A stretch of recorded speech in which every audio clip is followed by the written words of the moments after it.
If you're a homeowner and you have a professional service come out to your house and you want to know why the price is so unreasonable, why does this matter and how does it get there? This is a fantastic question.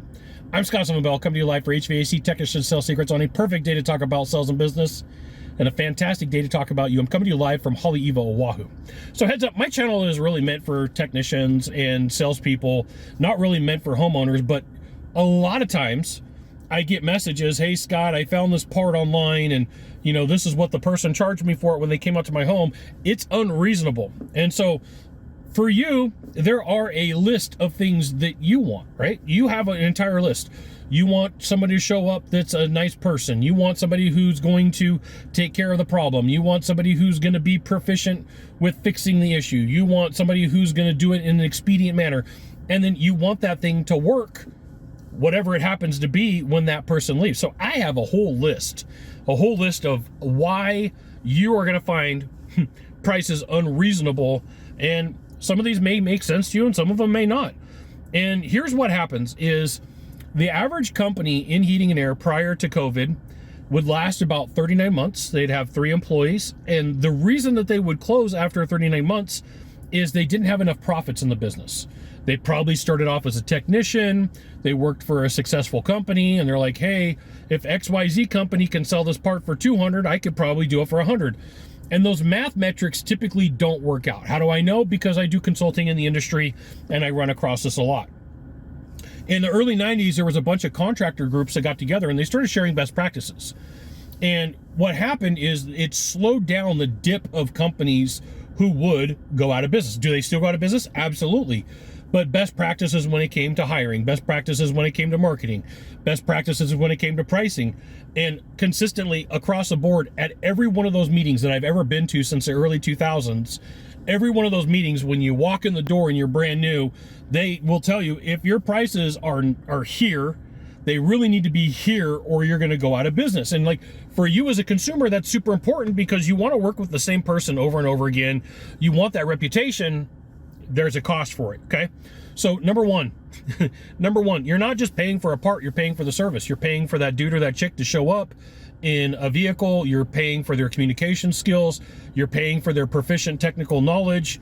Hey, like the old systems really had like 3 or 4 parts in them and that was it. Right. So it was really easy to go out there and be like, it's 1 of 3 or 4 parts. Boom, boom, boom. We're going to change things out. Systems are entirely different. They are completely different in the way that they work and the way that they operate. So the system that goes into a home today is somewhat related to a system in the past, but capacitors, those things probably won't be used very much for the way that motors are, especially in California. Number 2, you may be addicted to cheap. You may have unrealistic expectations. Like you're thinking that, hey, I found this capacitor for $10, it should cost me 20. That's not true. That's not how math works for operating a business, right? But in your mind, you're thinking this guy saw it, fixed it, he was only here for a couple of minutes. Well, there's a couple of problems with that, because realistically, what's supposed to happen when a technician shows up to a house is to go through the whole system so that you don't complain and say, hey, I had a guy here 6 months ago and nobody told me what I needed to know. For you, you think profits may be bad unless it's on your terms. You want it to be done your way. Great. You have that ability to find Chuck, the guy who doesn't really have the pricing structure, is running his company like a hobby and probably won't be around after 39 months. And I'm not saying this to be rude. There's probably somebody in your town that is scraping by and really struggling. And then, you tell them I'm not going to pay, $200 for this capacitor. It becomes, let's make a deal. Well, what would you pay? Right? That company in the marketplace and the way that everything is since COVID won't be around. Truck stock.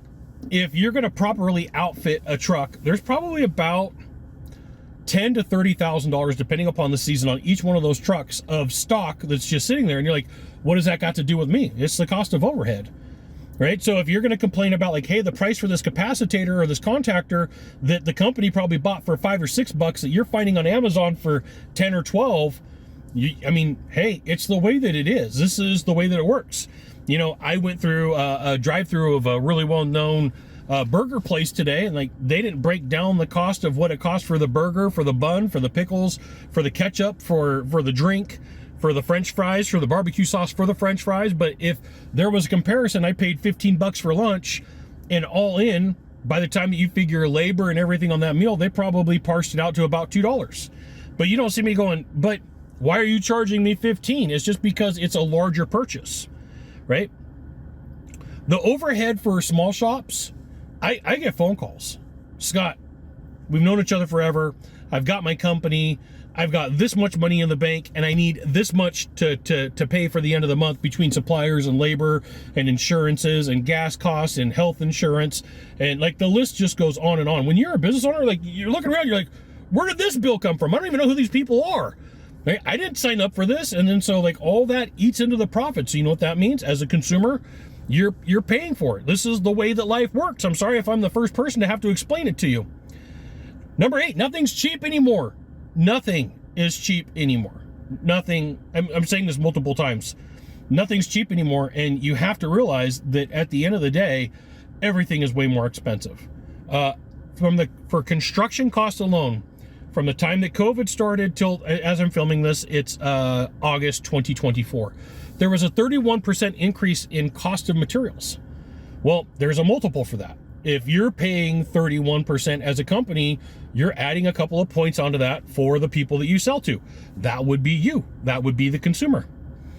Number 9, it's really hard to find techs right now. Most companies have to train them, so they have to take that overhead burden in. They have to figure out what that cost is going to be. They have to train them in-house. These new systems, they have inverter technology. You have to let compressors discharge. You have to let fan motors discharge. Like, there's really life and death issues when it comes to sticking your hands into high voltage on some of these units. The new refrigerant that's coming out. I mean, there is an entire list of things, and finding the techs that know how to work on this stuff is not easy. The market, which is number 10, but we're going to combine 9 and 10 together, is only 75% full because there's a lot of people retiring out. And so you have people who are coming in at a marketplace, I don't know, I'm going to use California numbers, that would normally be making 20, 25 bucks an hour, but because there's not enough top talent out there, they could be making 35 or 40, 50, 60, I don't know.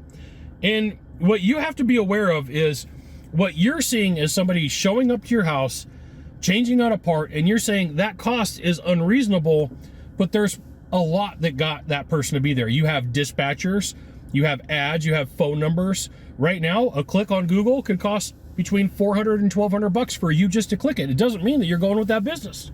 It doesn't mean that that company's coming out, right? Car payments, transit payments almost double just because of the cost of acquisition and because of everything that's going on.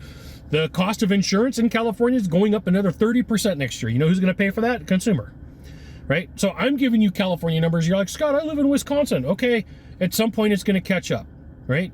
At some point, all these things are going to catch up. So if you're like, hey, Scott, why is a part so unreasonable? Because we're past the days of people just showing up and changing out parts. Companies got to be profitable to stay in business, or there's no reason to do it. Like, I don't stay in business unless I'm profitable, right? There's only so much that I could go, well, you know, I've got this much debt. I've got this many issues. No, at the end of the day, people don't care. They're like, hey, I need you to do this. You have every opportunity to choose everything from chucking a truck to a fully furnished operation that's professional, has got everything that you want. You get to make that decision, right? But when you come and say, hey, I think it's unreasonable that this $10 part that only takes a couple of minutes to change out is $200 or $300. There's all those other parts in the system: circuit boards, blower motors, compressors, fan motors, contactors, relays. There's tons of stuff in that equipment, right? The cost to get that guy to your door or that girl to your door is not insignificant. So you are paying for a service. You're not just paying for a part. Just want to let you know that I appreciate you. I look forward to your complaints in the comment section.